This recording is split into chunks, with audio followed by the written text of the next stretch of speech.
We're a couple of weeks away from when legislators head to the Capitol to start the 2022 legislative session.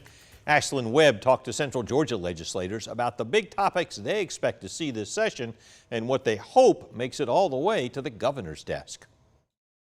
As the state sees another surge in COVID-19 cases, healthcare is top of mind for many Georgia legislators. Senator David Lucas says access to healthcare, particularly for rural parts of the state, telehealth, and expansion of Medicaid will be a focus. We've got to fix our healthcare. Medicaid expansion is one of the ways to do it.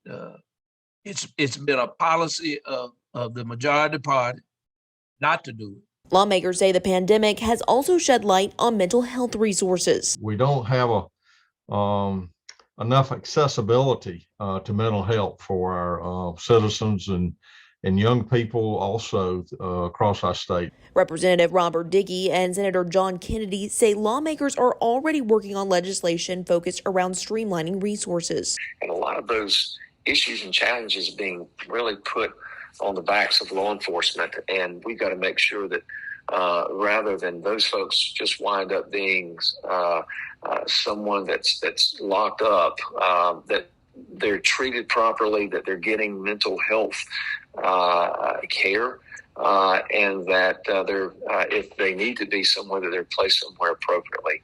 And hot topics last session are almost guaranteed to be debated this year, including election reform and issues surrounding Senate Bill 202. Also, sports betting may make a comeback. Senator David Lucas says he wants to consider legislation on legalizing it so the state can rake in revenue to potentially help the Georgia Sports Hall of Fame.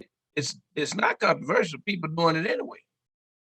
They're doing it now. People make wagers all the time. People gamble all the time. And I don't think we're all on one page. Even if you were to pass it, where to apply the extra revenue. And there's bound to be bills relating to crime and public safety. Senator John Kennedy says the Republican caucus are looking into a Safe Communities Act and Anti-Rioting Act. Things that stem from making sure that the men and women in blue that are out there doing what they can to keep the rest of us safe, in fact, that they have a safe working environment as well, and so that there's some protections in place. However, when asked about the specifics of those bills, Kennedy says the legislation is still being drafted.